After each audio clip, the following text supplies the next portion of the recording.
Bonjour à toutes et à tous. Nous poursuivons notre série d'entretiens avec des grands économistes dans le cadre de la chaire BPCE à l'ESCP. Donc aujourd'hui, moi et Jean-Marc Daniel. Bonjour Jean-Marc. Bonjour et bonjour à tous. Voilà, nous avons le plaisir et l'honneur d'accueillir Augustin Landier, professeur à HEC. Donc nous allons commencer par vous poser des questions sur votre parcours professionnel. Et par la suite, nous parlerons de vos deux best-sellers, le prix de vos valeurs et le grand méchant marché. D'accord. Voilà. Merci de l'invitation. Allons-y. Vous avez commencé votre parcours professionnel par des études de mathématiques et de philosophie. Par la suite, vous avez fait un doctorat en sciences économiques à MIT. Au département d'économie. Au département d'économie, tout à fait. Et je voulais savoir, essayer de comprendre comment on passe des mathématiques et de la philosophie à l'économie. Oui, alors, adolescent, j'avais une passion pour la philo, les maths et lire le journal. Et puis voilà, c'est comme ça que je suis entré à l'école normale supérieure où on est très libre en me disant que j'essaierais d'utiliser cette liberté. Et effectivement, j'ai pu faire de la philo. Et ce qui me passionnait, c'était l'épistémologie, c'est-à-dire la philosophie de la connaissance, comment on sait qu'on sait quelque chose, comment la connaissance progresse, quels sont les fondements des mathématiques, comment on est sûr qu'on ne trouvera pas une contradiction un jour dans la mathématique, toutes ces vieilles questions des paradoxes.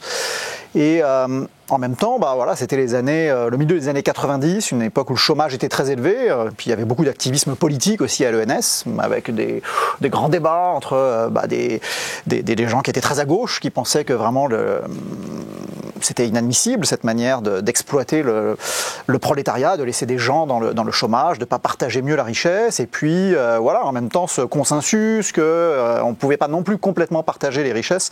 Donc ces débats m'intéressaient. Bon, bref, de fil en aiguille, l'économie m'a intéressé, puis s'est imposé un peu comme un endroit justement où on peut être assez libre intellectuellement et même dans la forme qu'on adopte. C'est-à-dire qu'on peut à la fois écrire des bouquins en prose, on peut faire des choses plus mathématisées si on s'intéresse à la mathématique et vraiment formaliser les idées. On peut aussi faire des choses statistiques un peu descriptives qui finalement essayent de photographier le monde et le regarder un peu vraiment à la loupe.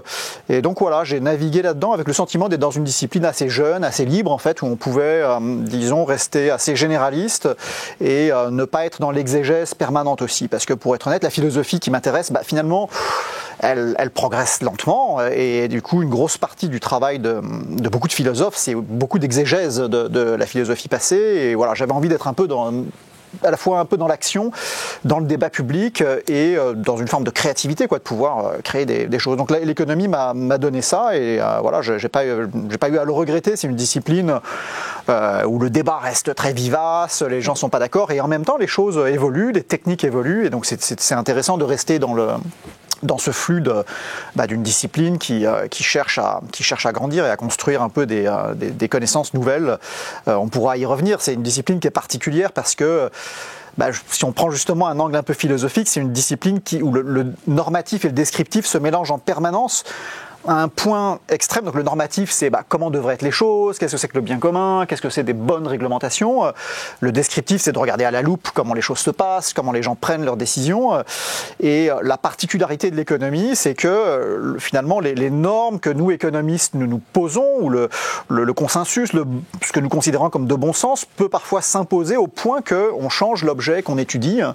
Et la finance est un petit peu le cas ultime de cela. C'est-à-dire que quand, la formule de Black-Scholes s'est imposée un peu comme un standard, ça a changé la nature du marché des options, qui sont ces produits financiers compliqués, disons, et l'objet, si vous voulez, est en permanence modifié par les théories et puis le consensus aussi qui émerge des débats économiques. Et ça, on pourra y revenir, mais dans le prix de nos valeurs, c'est une des choses qu'on explore, c'est-à-dire qu'on voit bien que nos sociétés sont organisées entre des choses qui relèvent des transactions, mais on considère que c'est un peu des transactions marchandes, où on essaye de s'abstraire de nos sentiments moraux, comme l'amitié, la loyauté, disons, à nos amis, etc. Et donc c'est presque une inversion, c'est-à-dire que ça devient immoral, et des situations de conflit d'intérêts, que de mieux traiter nos amis quand on est dans des situations de marché, entre guillemets, enfin pas entre guillemets d'ailleurs, des situations qui relèvent de transactions. Et puis inversement, il y a des sphères qui échappent à cette idée de transaction, celle de la famille, de l'amitié, etc., de la citoyenneté dans une certaine mesure. Et donc ça m'a intrigué un peu récemment, finalement cette organisation de la société, puis le rôle que les économistes ont joué finalement pour décider où passer la frontière, et l'idée aussi que ces frontières peuvent se modifier, c'est-à-dire que peut-être que de plus en plus la frontière entre ce qui relève du monde marchand et transactionnel et puis ce qui relève de la vie morale des individus évolue. Mais en tout cas voilà un petit peu, tout ça est un peu nébuleux, mais vous voyez, voilà, je viens un peu de la philo et des maths, et l'économie et un terrain de jeu en fait assez magnifique pour développer des idées, les tester, les remettre en cause et puis participer à du débat public. Néanmoins, dans votre livre, vous dites que les économistes ne sont pas représentatifs de la population, qu'il y a un vrai fossé entre l'analyse économique et la vie du peuple. Ouais. Qu'est-ce qui justifie ce fossé? Qu'est-ce qui sépare les économistes du peuple? Ouais. Alors, il y a peut-être deux manières d'approcher la réponse. Donc d'abord, il y a un peu la sociologie du milieu des économistes. Je dirais il y a trois grands types de carrières d'économistes. Il y a les économistes qui sont dans des écoles ou dans des universités, donc ça c'est la vie académique. Ensuite, il y a les économistes dans le débat public qui prennent des positions, en général même des positions politiques, qui sont souvent assumées. Et puis, il y a les économistes qui sont des ingénieurs de l'économie finalement, qui aident des entreprises, des banques par exemple, à prendre de bonnes décisions en les aidant à être plus rationnels au fond et à mieux tirer parti des données, de ce qu'on sait du comportement des gens, à essayer de mieux anticiper le futur, etc. Donc il y a ces trois registres. Alors, la partie que je connais bien, c'est les économistes dans l'université. Alors là, politiquement, ils sont plus à gauche que le reste de la population, peut-être simplement par effet de sélection, c'est-à-dire que c'est des personnes qui pourraient gagner plus d'abord à l'étranger et puis dans d'autres rôles. Donc il y a mécaniquement une forme de désintéressement, qui fait que je pense qu'ils se demandent pourquoi les autres sont pas comme ça. En un sens, il y a peut-être donc il y a cet aspect-là. Mais ça, il n'y a pas que la politique. Je dirais que ce qu'on partage tous comme économistes, c'est des boîtes à outils qui sont utilitaristes. L'utilitarisme qui a émergé avec Bentham en Angleterre s'est imposé un peu comme la méthode, l'outil commun que les économistes utilisent. Après, il y a des exceptions, il y a des économistes plus hétérodoxes qui regardent moins à l'échelle de l'individu, mais pour faire vite, l'idée c'est que notre métier d'économiste, c'est d'aider à maximiser le bien commun, et les économistes sont assez convaincus, partagent tous l'idée que le bien commun, c'est une sorte de moyenne des plaisirs et des peines des individus, et donc ils cherchent à les additionner et puis aussi à se préoccuper d'inégalités. Mais pour faire vite, c'est vraiment ces deux dimensions qui sont privilégiées par nos analyses, c'est l'efficacité et les inégalités. Et donc ces deux dimensions, ça permet de projeter un peu toutes les grandes questions, disons, sur un plan à deux dimensions. Mais dans le débat public, il y a plein d'autres dimensions, et donc souvent je suis frappé par le fait que les économistes parlent de quelque chose avec la certitude qu'ils ont la bonne manière de poser le problème, alors que les gens parlent d'autre chose en fait qui n'a rien à voir. Et donc ça pose problème si on considère qu'on parle vraiment du bien commun, parce que c'est une prétention très forte, donc ça suppose à mon avis un pluralisme et une capacité d'écoute et d'autocritique plus forte que celle qu'on a. Voilà, c'est un peu ça mon impression. Sans vouloir interférer avec ce que dit Christina, quand même, Bastiat disait, le rôle de l'économiste, c'est de montrer aux gens ce qui ne se voit pas, alors qu'ils sont focalisés sur ce qui se voit. C'est pas tellement de se poser la question s'ils vivent la même vie que les autres. Est-ce qu'ils sont pas là pour dire, écoutez, vous êtes victime d'illusions, il y a des choses que vous croyez qui sont totalement erronées. C'est pas que nos objectifs sont pas vos objectifs. C'est dans nos objectifs qui sont partagés, il y a des choses que vous ne voyez pas, que vous ne comprenez pas. Est-ce que vous partagez cette idée, ou est-ce que vous dites non, finalement les gens sont préoccupés par des choses accessoires et nous on va véritablement au bien commun oui, je la partage. C'est-à-dire que moi aussi, j'ai une grande admiration pour Bastiat et puis pour cette idée qu'il y a plein d'effets indirects que les gens ne voient pas. En particulier, l'aspect équilibre de l'économie, le fait que quand vous prenez une décision, ça va modifier les prix, les décisions des autres. Et il faut vraiment penser l'économie en équilibre et pas en équilibre partiel. C'est-à-dire que tout bouge en permanence et donc il faut penser ces interactions et pas seulement se dire, en supposant que le monde monde est statique, comment est-ce que moi je peux changer ou modifier ce monde ou interférer. Donc cette idée de l'équilibre est vraiment centrale en économie. Effectivement, il y a comme une trame cachée ou des champs de force que les personnes ne voient pas si elles n'ont pas étudié ou réfléchi 2 secondes, quoi, un peu à ces mécanismes d'équilibre.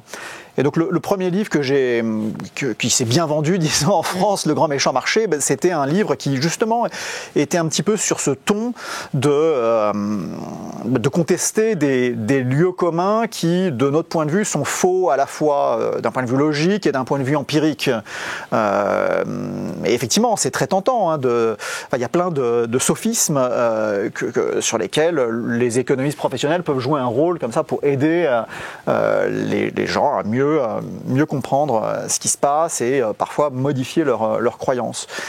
Mais je pense qu'il y a aussi, donc ça je l'assume complètement, ce côté comme ça révélateur de l'économiste, que les sociologues, Bourdieu par exemple décrivait son activité comme ça aussi. Il disait il y a des champs de force cachés qu'il faut mettre à jour parce que les gens ne les voient pas spontanément et donc ils sont mus, ils sont sujets à ces champs de force.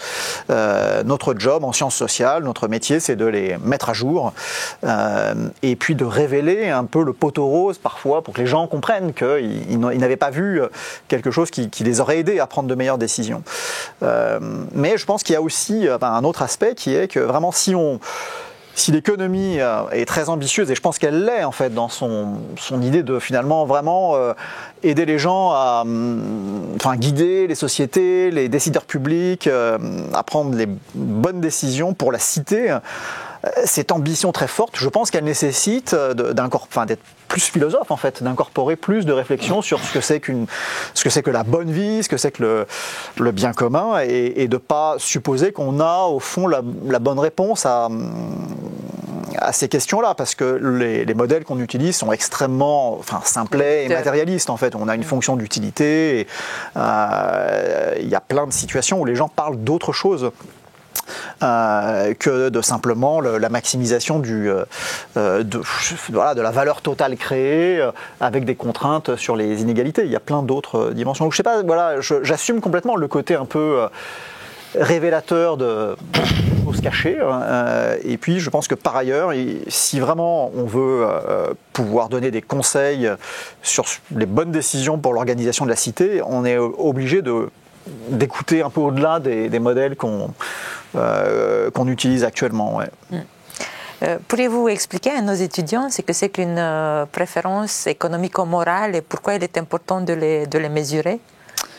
Oui, alors le point qu'on essaye de faire, c'est qu'on ne prône pas une espèce de révolution où il s'agirait de changer complètement de paradigme, mais il s'agit simplement d'intégrer dans l'idée de préférence des contraintes ou des principes moraux, et puis d'ausculter un petit peu comment ces principes sont représentés dans la population. Je peux parler de la liberté, puisque je me considère comme un économiste libéral, comme quelqu'un qui est très attaché à la valeur liberté. Je pense qu'elle n'est pas du tout représentée dans nos modèles de manière appropriée, au sens où je pense que si on m'impose quelque chose, même si c'est la bonne décision, pour moi, c'est pas du tout la même chose que si j'ai vraiment la possibilité de dire oui ou non, ou de prendre moi-même la décision. Je pense que le droit, même à faire des erreurs, mais à décider soi-même, est quelque chose qui a une valeur qui varie sans doute pas mal suivant les individus. Mais l'idée, c'est que la plupart de nos modèles, par exemple, ne la prennent pas du tout en compte, au sens où ils considèrent que si un planificateur bienveillant savait vraiment ce qui est le mieux pour vous, il serait en droit, dans nos modèles, de vous l'imposer. Et le cœur de la critique de cet argument en faveur de la planification, c'est de dire oui, mais vous savez mieux ce qui est mieux pour vous que le planificateur. En même temps, il y a plein et de plus en plus de cas, en particulier sur les questions de santé, où finalement on en sait moins que les sachants ou les gens qui ont accès à des données plus larges que notre simple expérience individuelle. Et donc, moi je pense que malgré tout, je ne pense pas que la conséquence logique soit immédiatement que les décisions individuelles doivent être déléguées à celui qui sait le mieux, ce qui va conduire aux meilleurs résultats matériels pour les individus. Donc c'est un exemple de comment cette question de la liberté doit être posée d'une manière plus pluraliste, disons, que ce qu'un simple petit modèle où on maximise les utilités des individus ou leur santé, mettons, dirait. Voilà.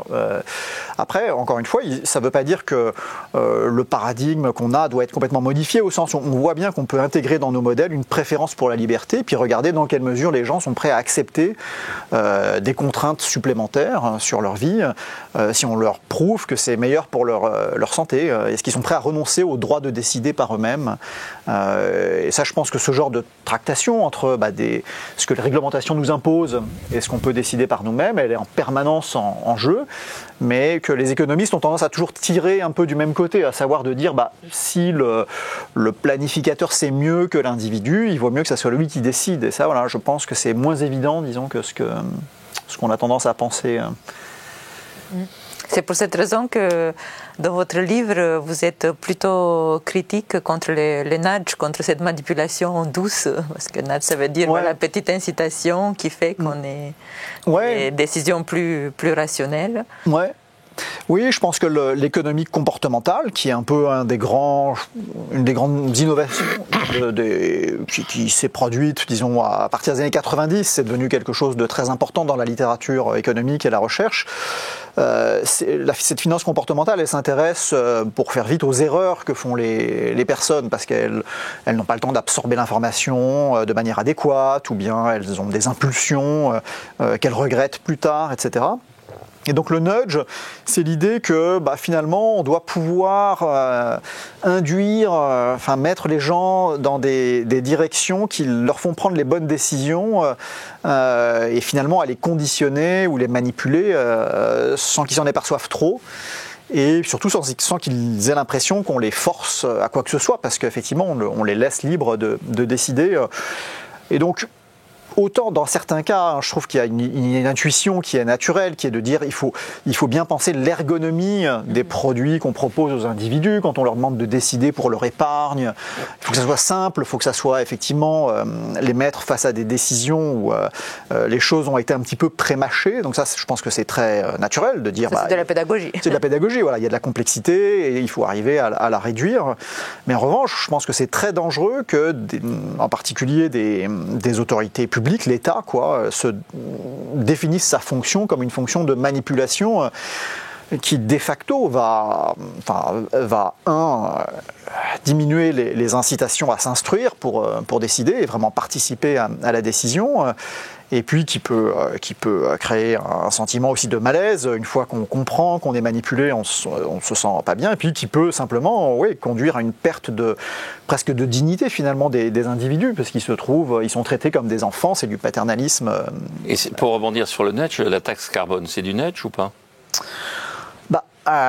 C'est un bon point, c'est-à-dire que c'est entre les deux, c'est finalement une manière de vous mettre... On manipule dans la taxe carbone, on fait en sorte que les gens arrêtent d'utiliser leur automobile et tout ça, donc on les manipule d'une certaine façon. Mais on met face à un choix, disons, dans la taxe carbone, ce qui est légitime, c'est le fait qu'on fasse payer à un individu le coût qu'il représente pour le reste de la collectivité. On ne lui dit pas... je te protège contre toi-même. Donc par exemple, la taxe carbone me choque moins que des politiques qui vont chercher à restreindre le type de nourriture qu'un individu peut ingérer. Là, je pense que c'est plus délicat en fait, parce qu'il s'agit dans ce cas-là de taxer un comportement qui est coûteux pour l'individu, mais pas pour le reste de la société, à moins que ça soit pour le système de santé, etc. Donc là, il y a sur la cigarette, par exemple, on peut dire que c'est homogène à un nudge, mais que la justification, c'est le coût pour la santé et le fait qu'il y a aussi un effet indirect du tabagisme sur les enfants, sur l'entourage qui est immédiatement exposé. Mais mon point, c'est aussi de dire que ces questions doivent être posées. C'est-à-dire que peut-être qu'en fait, collectivement, on se dit, sur ce sujet, par exemple la cigarette, j'ai l'impression qu'on est passé collectivement à l'idée que c'était légitime d'essayer de l'éradiquer. Et puis après, sur toutes les questions des aliments, etc., je pense qu'il faut poser ces débats Mais c'est important que le débat ait lieu et que ce ne soit pas un débat qui se produit, je ne sais pas quoi, dans une commission à Bercy qui décide voilà, quels sont le type d'aliments qui doivent être taxés parce qu'il est établi qu'ils sont mauvais pour la santé. Donc c'est plutôt l'idée de veiller à ce que le débat public ait lieu, en fait, que je défends. Et c'est au fond ça, voilà, que le livre cherche à défendre. C'est l'idée que les choses ne sont pas si évidentes, en fait.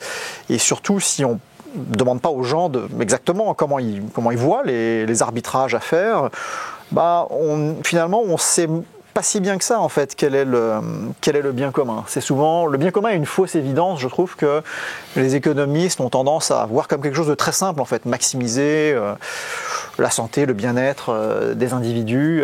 C'est pas si simple que ça, en fait. Et la question qui se pose aussi, c'est qui nudge, les maîtres du nudge. Exactement. Donc après, c'est ces commissions qui décideraient des taxes, de la manière de taxer les mauvais comportements. Voilà, comment ces personnes sont sélectionnées, quel genre de contrôle s'exerce sur elles. Donc évidemment que ça présente un danger assez majeur, en fait, parce que de manière bien intentionnée, et donc là on est en plein dans du Bastia, quoi, de manière bien intentionnée, le planificateur peut en réalité prendre des décisions qui peuvent dériver vers une vision pas du tout pluraliste, en fait, de ce qu'est la bonne vie. Oui, dans le livre aussi, en parlant des valeurs, vous parlez de l'intelligence artificielle, ouais, et de la manière dont elle concilie avec les valeurs. Parce que vous donnez l'exemple d'une entreprise qui souhaite recruter, qui a beaucoup de candidats, donc c'est l'intelligence artificielle qui va sélectionner les recrues pour l'interview. Néanmoins, l'intelligence artificielle, elle est calibrée sur des décisions humaines antérieures. Donc si l'entreprise en question, elle a sélectionné auparavant plus d'hommes que de femmes, l'intelligence artificielle, elle ne va pas renverser cette tendance, elle va la perpétuer. Et donc, comment on fait pour améliorer les choses si on passe toujours par l'intelligence artificielle qui elle-même passe par des erreurs passées? Ouais. Ben, c'est un bon exemple parce qu'en fait c'est moins évident qu'il n'y paraît, au sens où si ce que vous demandez à l'intelligence artificielle c'est d'imiter les décisions passées, elle va effectivement être biaisée. Donc là elle va reproduire les erreurs passées et donc en un sens elle ne va pas conduire à des modifications. En revanche, si ce que vous lui demandez c'est de cibler le succès, le recrutement de candidats qui marchent bien, entre guillemets, qui fitent bien avec l'emploi, dans ce cas-là, c'est moins évident, en fait, qu'elle soit biaisée dans le sens de pénaliser ceux qui étaient pénalisés par le passé. Alors pourquoi ? Parce que, par exemple, si les femmes étaient discriminées, ça veut dire que dans les données, on va observer que celles qui arrivent à passer la barre, entre guillemets, de cette discrimination s'avèrent particulièrement fortes dans leur travail, parce qu'elles sont meilleures en quelque sorte que ce qu'elles devraient être. Et donc ça, normalement, l'algorithme devrait le repérer, en fait. Il devrait dire, dans les données, j'observe que les femmes sont meilleures que les hommes, et donc devrait corriger ce biais. Donc, tout ça pour dire que ça veut dire qu'il faut penser ces algorithmes moins comme des choses qui répliquent le passé que des choses qui cherchent à améliorer la performance.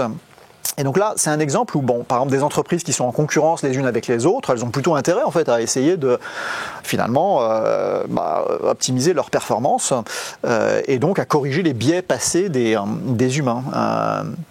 Et après, on peut aussi, par ailleurs, échantillonner pour s'assurer qu'il y a une parité dans les échantillons sur lesquels on entraîne les machines. Mais vous avez raison, voilà, ce qu'il faut, c'est donner les bons objectifs à la machine et puis, et par ailleurs, aussi s'assurer qu'on la contraint, en fait, dans ce qu'elle peut faire. Donc ça, la réglementation a déjà pensé pas mal ça, mais le danger, c'est de surréglementer. Donc je pense qu'il faut être vigilant sur ne pas trop préjuger notre capacité, en fait, à voir quels sont les problèmes que ça va poser, donc expérimenter.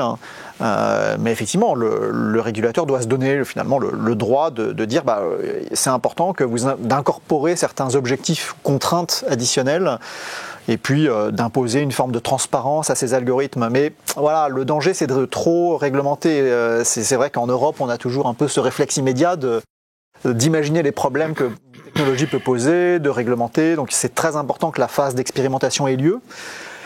Et dans ce cas spécifique, en fait, finalement, les entreprises ont plutôt les bonnes incitations parce que leur but, c'est d'arriver à être productives. Donc, pour ça, si les femmes sont sous-représentées pour des raisons qui sont vraiment liées à des biais de perception du recruteur, la machine devrait plutôt aider à être plus neutre, en fait. Parce que si on lui donne une observation de la performance des individus, elle va s'apercevoir qu'il y a une anomalie, disons, dans le recrutement des femmes, qu'elles performent mieux que ce que les décisions passées justifieraient.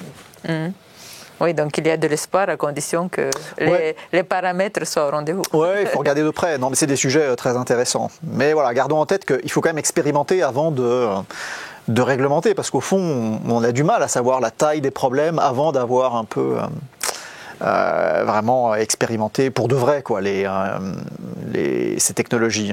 Et donc, moi, je suis un petit peu inquiet du risque que l'Europe devienne un terrain où finalement c'est tellement compliqué et cher d'expérimenter ces nouvelles technologies que tout le monde les essaye plutôt ailleurs, et puis du coup on est dans une position un peu de suiveur dans l'adoption de ces technologies. Donc voilà, soyons vigilants quand même à ne pas prêcher la surréglementation, mais évidemment qu'il faut regarder de près les effets que ça a. Oui, parce que pour l'instant, c'est vrai que les réseaux sociaux, les résultats ne sont pas satisfaisants. Oui, les réseaux sociaux, ça s'est avéré assez destructeur pour beaucoup. Assez toxique, mais avec des conséquences qui étaient finalement pas difficile à anticiper en fait. Oui, absolument. Et je dirais que le moyen terme est difficile à anticiper. C'est-à-dire qu'imaginez, les sociétés où l'alcool a été introduite sont passées presque toutes par une phase où ça posait d'énormes problèmes. Toutes les choses addictives en fait posent des problèmes.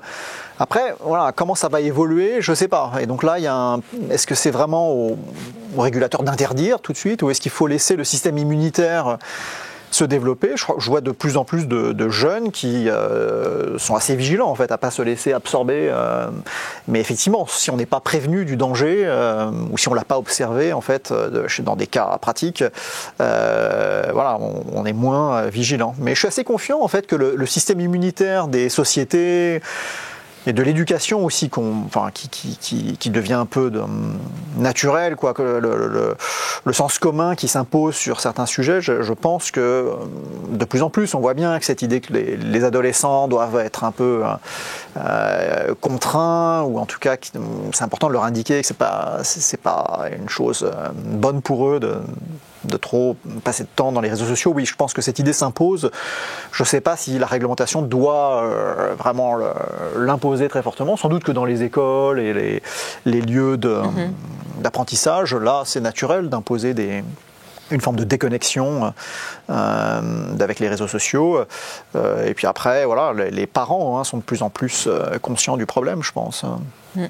Oui, Jean-Marc, je te laisse. Oui, je vais rebondir sur d'autres aspects de l'économie. On a beaucoup parlé de microéconomie, mais donc sur un aspect un peu plus macroéconomique, Paul Krugman a déclaré récemment que ça faisait 30 ans qu'on n'avait rien trouvé en économie, et que même les dernières avancées qui étaient la nouvelle macroéconomie classique n'avaient aucun sens, qu'en fait depuis le modèle ISLM, il ne s'est rien passé. Alors, est-ce que vous pensez que c'est le cas ou non, ou est-ce que finalement, il a raison, avec ISLM, on a atteint une forme de capacité à comprendre ce qui se passe, et ça ne sert à rien de continuer à chercher?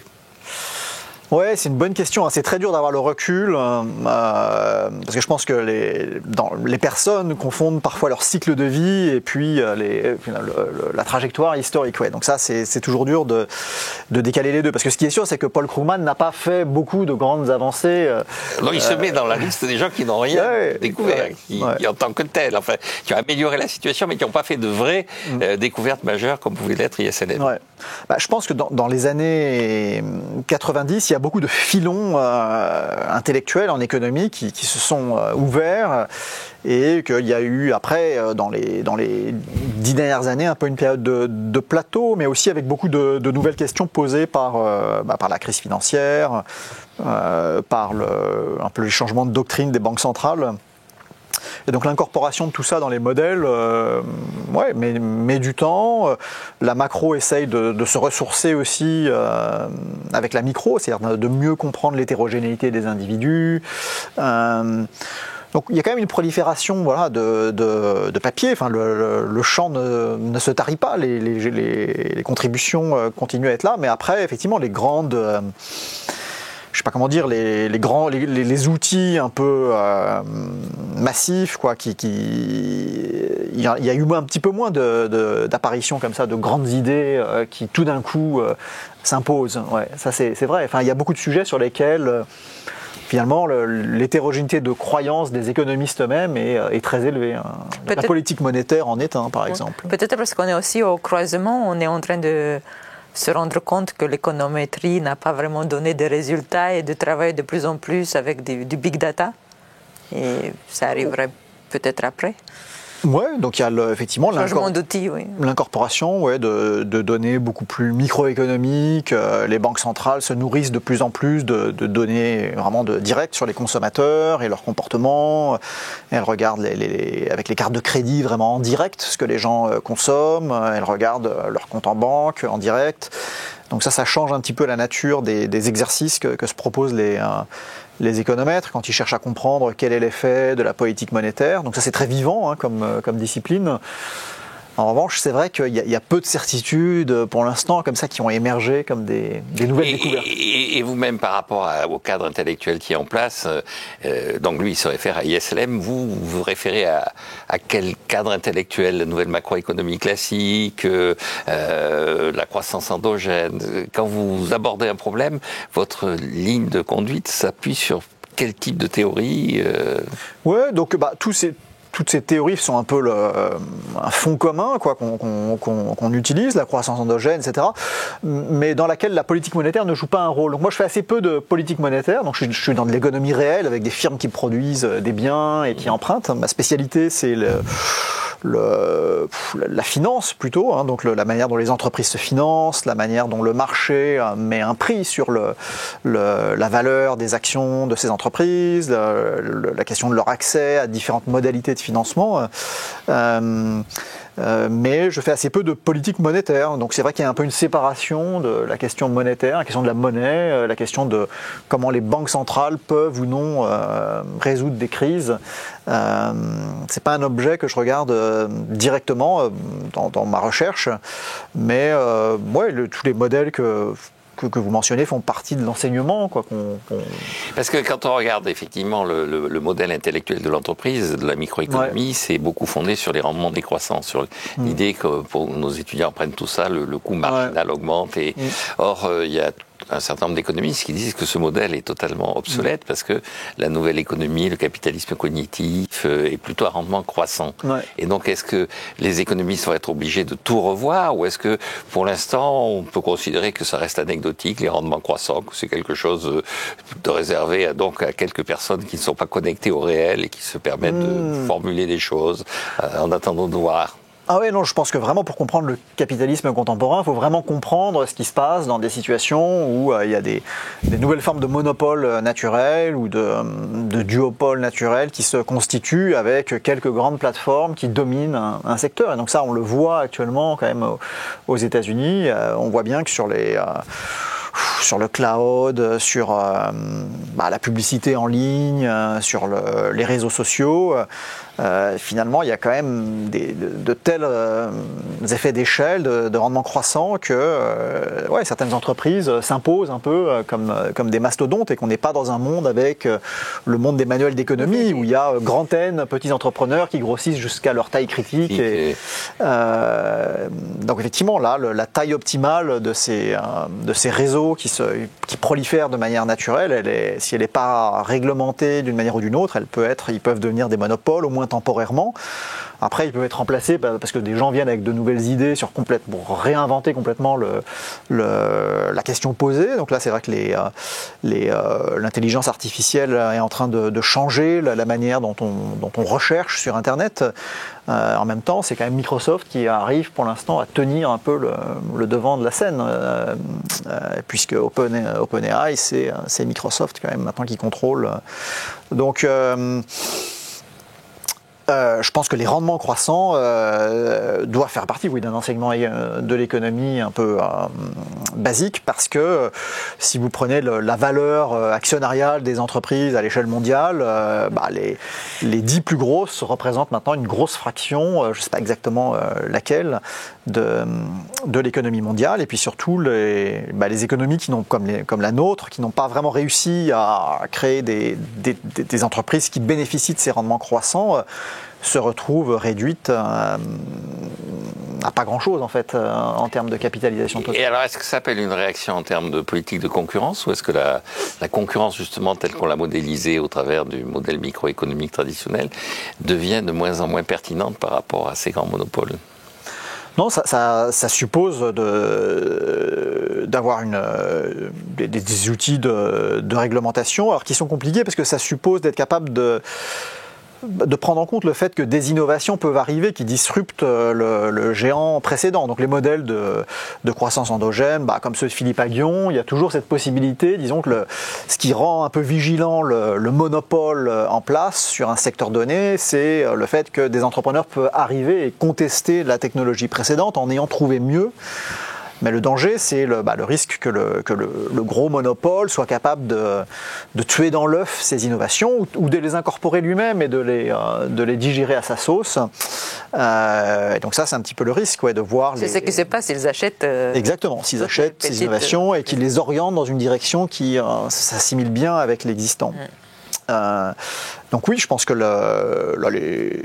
les autorités qui surveillent la concurrence sont très conscientes de ces sujets-là. Les États-Unis ont même des doctrines plutôt plus brutales sur ces sujets-là en ce moment, avec l'idée qu'il faut vraiment discipliner ces grosses entreprises. Après, elles génèrent beaucoup d'innovations aussi, donc il faut avoir ça en tête. C'est-à-dire que l'Europe... qui a toujours été très vigilante sur l'idée de préserver des écosystèmes avec plusieurs gros acteurs et pas simplement dominés par 2-3 acteurs. Le danger, c'est que finalement, on se rend compte qu'on dépense beaucoup moins en R&D que ces entreprises géantes qui ont des budgets de recherche qui sont beaucoup plus gros que toute l'Europe réunie et même en incorporant. C'est la justification des rendements en croissance. Ouais. Parce que vous avez appelé, Christina l'a rappelé, un de vos livres, le grand méchant marché. Ouais. C'était un titre ironique pour démontrer qu'au contraire, il fallait soutenir le marché. Mais alors, je crois qu'il s'est bien vendu parce que les gens n'ont pas compris que Oui, alors il y a entre ceux qui adhéraient à l'idée et ceux qui, au contraire, étaient persuadés de trouver des arguments contre l'idée. Et ça vous a fait un large public. Mais par rapport à ce choix de titre, indépendamment de l'ironie, c'est le mot marché. Pourquoi marché, pas concurrence? Pourquoi marché, pas capitalisme? Pourquoi marché, pas libéralisme? Ouais. Alors, David Tesmar et moi-même, David est mon co-auteur sur ces 2 livres, on est tous les 2 professeurs de finance. Et donc le marché en finance, oui, c'est vrai que c'est l'objet naturel parce qu'on pense tout de suite au marché financier. D'ailleurs, le grand méchant marché parlait pas mal des marchés financiers parce que c'était une époque où il y avait une hostilité très forte au capitalisme boursier. Donc les étudiants aujourd'hui s'en souviennent peut-être pas d'ailleurs, mais moi j'étais étudiant à une époque où vraiment c'était considéré comme très provocateur de penser que le téléphone, donc c'était France Télécom à l'époque, devait devenir une entreprise privée. Et donc à l'époque, on disait mais c'est la porte ouverte à plein de dangers, c'est une sorte de service public, c'est important que ça reste dans le giron de l'État.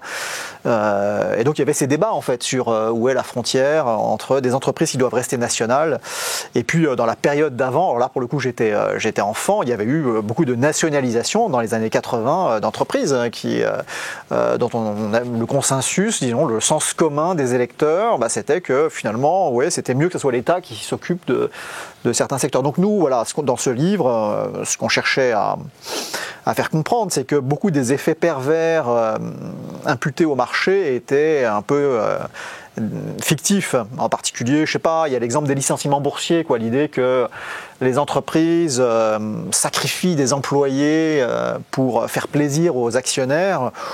Ça, c'est pas vrai. C'est-à-dire que dans la majorité des cas, les entreprises, elles sont assez alignées avec le fait que les employés se sentent bien.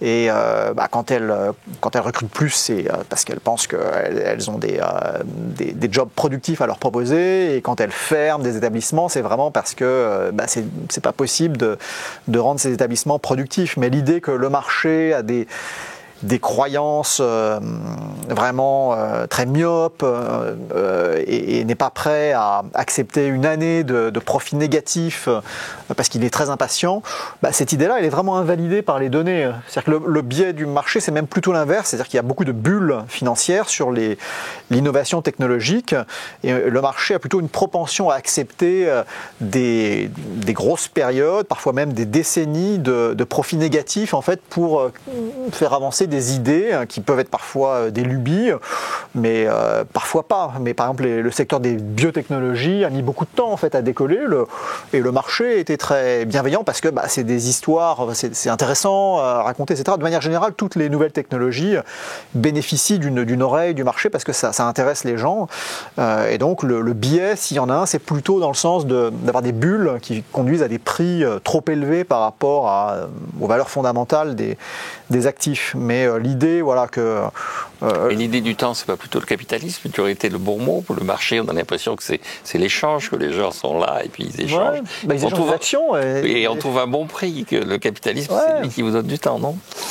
En tout cas, pour moi, le marché financier, c'est la capacité d'acheter des bouts d'entreprise, de faire des paris sur des bouts de technologie qui produiront des profits dans un futur parfois lointain, et puis de savoir qu'on pourra le revendre. Donc oui, c'est pour ça que on le pensait un petit peu sous l'angle des marchés financiers. De mémoire, il y a beaucoup de chapitres dans ce livre qui ont trait aux marchés financiers, à la question du private equity. Est-ce que les LBO, c'est des méchants financiers qui finalement sont un peu vampirisent les entreprises pour les décapiter, mais en tirant profit. Voilà, donc tout ça, c'est des choses qu'on a cherché à examiner un petit peu à l'aide des données. Après, finalement, après la société a changé, le sens commun a changé, et je pense qu'on est entré dans une période où finalement, c'est devenu beaucoup plus accepté l'idée que l'État a des défauts et que quand on met une activité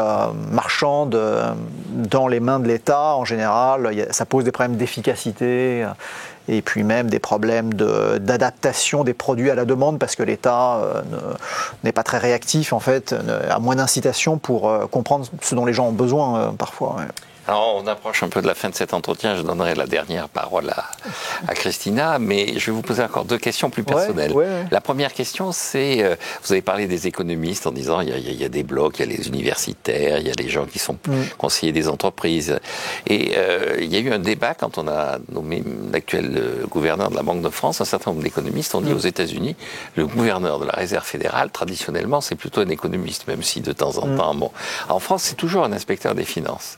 Et puis, les économistes, on ne les associe pas assez à la prise de décision. Cette prise de décision, elle est plutôt assumée par des énarques, par des gens qui ne sont pas de vrais économistes. Est-ce que vous pensez que le modèle américain, qui associe davantage les économistes, qui sont éditorialistes dans les journaux, qui sont à la tête des grandes institutions, qui sont est plus porteur que le modèle où l'économiste français est avant tout un chercheur qui regarde avec une forme d'agacement d'ailleurs la prise du pouvoir par les énarques? Ouais, le monde change aussi parce que finalement, les États-Unis eux-mêmes, le Powell n'est pas vraiment un économiste, donc ça a changé. Et puis, c'est vrai que les économistes, finalement, il y a eu un peu une perte de crédit, je crois, dans les banques centrales, liée à une faiblesse du côté de la prédiction. Il y a eu des erreurs d'anticipation assez fortes qui font que les économistes ont un peu perdu de la crédibilité.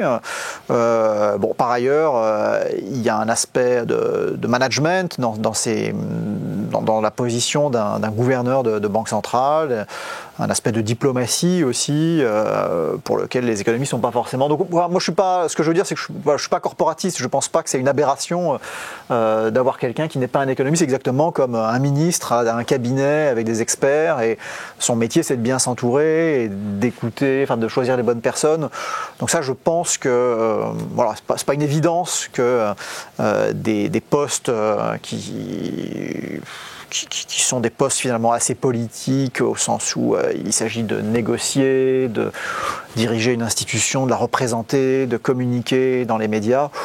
Voilà, je ne sais pas si les économistes sont les seuls à pouvoir faire ça. Ouais, voilà, je ne veux pas rentrer dans le corporatisme. Je sais qu'effectivement beaucoup d'économistes ont signé des pétitions et moi je suis plus agnostique là-dessus. Ouais, je trouve que le corporatisme est toujours. Et alors question aussi personnelle, c'est quand on regarde les prix Nobel d'économie, quand on regarde où se publie l'économie, tout ça, ça se fait beaucoup aux États-Unis. Ouais. Et il y a des pays sur lesquels on peut être surpris de constater que malgré leur importance économique, il y a assez peu d'économistes. Ouais. On ne connaît pas d'économistes japonais. On ne connaît pas d'économistes allemands. Et vous êtes rentré en France, après avoir vécu aux États-Unis. Est-ce que vous considérez que les Français jouent encore dans la cour des grands en matière de réflexion économique, ou est-ce qu'on est plutôt, effectivement, à subir une production intellectuelle qui arrive des États-Unis ? Les Français participent à la production intellectuelle en économie, même depuis les États-Unis. Donc il y a beaucoup de Français aux États-Unis. Et après, le choix de carrière, de rester en France ou être aux États-Unis, ça c'est compliqué en fait. Donc moi j'ai passé 12-13 ans aux États-Unis. Voilà, et puis à un moment je suis revenu pour des raisons personnelles, parce que ça m'a. Et puis par attachement à la langue, par attachement à la culture, et puis par attachement aussi au débat public local, entre guillemets. C'est-à-dire que, je sais pas, la sécurité sociale en France, c'est quelque chose que je comprends mieux, dont l'histoire m'intéresse plus que l'équivalent américain. Donc voilà, il y a un peu un truc comme ça personnel, mais oui, la réponse c'est que le système universitaire américain domine beaucoup de disciplines scientifiques et puis l'économie, donc c'est un fait. Est-ce que c'est quelque chose de permanent ? Sans doute que non, mais il y a une question de moyens derrière. C'est-à-dire que c'est vrai que le système universitaire européen est affaibli en fait par son manque de moyens, sa difficulté à retenir les talents. Donc ça, il n'y a pas de miracle, quoi. Mais en revanche, beaucoup de gens qui sont issus, qui font leur thèse en Europe, peuvent prendre un job pendant quelques temps, parfois pour toujours aux États-Unis, et puis revenir. Pas mal de gens font des allers-retours.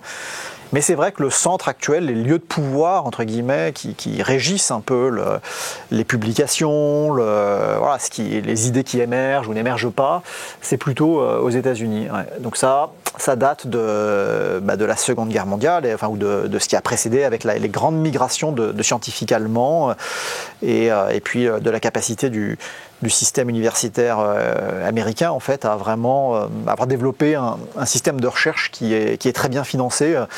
Et c'est moins le cas en Europe. Mais bon, malgré tout, je trouve que, vous voyez, par rapport à l'époque où je suis parti aux États-Unis, dans les années 2000, juste un peu avant, j'ai fait ma thèse en 98. À l'époque, il y avait vraiment une très grosse différence.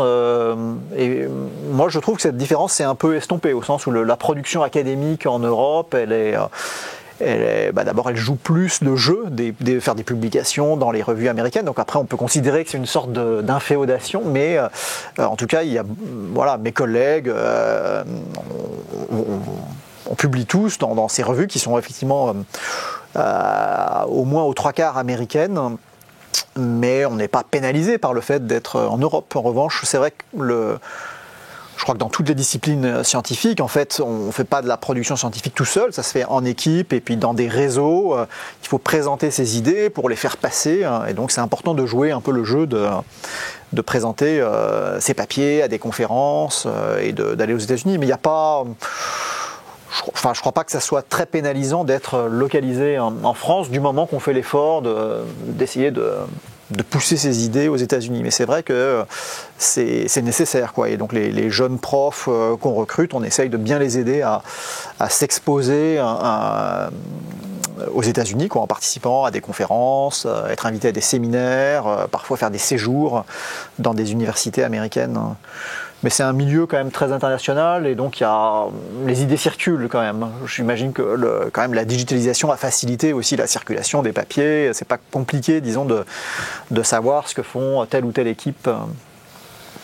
Bien, je crois qu'on arrive au terme de cet entretien. Christina, un dernier mot ou une dernière question, une remarque? Moi, par rapport, parce que j'ai beaucoup d'étudiants qui souhaiteraient partir aux États-Unis faire leur thèse, donc je ne sais pas à quoi leur conseiller. Est-ce qu'en tant que Français, on est traité comme les Américains? Est-ce qu'on est payé de la même manière? Est-ce qu'on est... Oui, bien sûr. Il n'y a pas de différence? Il n'y a pas les Américains et les autres? Non, il n'y a pas de différence. Alors pour appliquer aux universités américaines, il faut des lettres de recommandation très fortes. La différence, je dirais, c'est plutôt que souvent les professeurs français ne sont pas conscients qu'il faut écrire des lettres dithyrambiques à l'américaine, entre guillemets. C'est vraiment dire c'est une personne totalement exceptionnelle, etc. Donc ça, c'est important de demander des lettres à des personnes qui connaissent un peu les règles du jeu et puis qui vont écrire une lettre vraiment enthousiaste, voilà, très superlative. Et puis par ailleurs, c'est utile d'avoir une exposition à la recherche qui montre que voilà, on sait qu'on a une vocation de chercheur, parce que le risque dans ces programmes, donc ces programmes ont des places en nombre limité, et donc ce qu'ils veulent éviter, c'est de faire venir quelqu'un qui soudainement découvre qu'en fait ce qu'il veut faire, c'est pas de la recherche, c'est plutôt autre chose, et donc là c'est très coûteux pour l'institution. Donc il faut vraiment démontrer une bonne compréhension de ce que c'est que le métier de chercheur, et éventuellement même un début de papier ou un bon mémoire de master qui montre qu'on a mis la main déjà à la pâte et qu'on comprend ce que c'est que la recherche. D'accord. Très bien, mais écoutez, merci. Oui, merci. Merci beaucoup. Merci beaucoup pour cette invitation.